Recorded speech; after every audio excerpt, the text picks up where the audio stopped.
Want to take control of your favorite Roblox game? Using admin commands can let you spawn items, change the weather, and manage other players. Here's a basic guide on how to use them.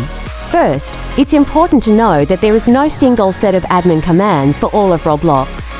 They are specific to each game. Your first step is to find a game that explicitly supports admin commands or uses a popular admin system.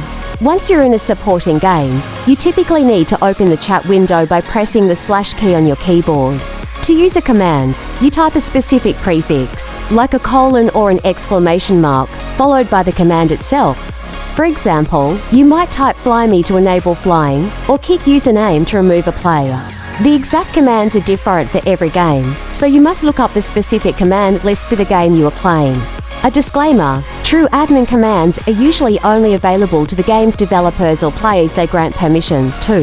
In public games, you are often using admin-style tools given to all players, not actual server commands. Search for the game's command list online, and you'll be ready to experiment in-game. Have fun!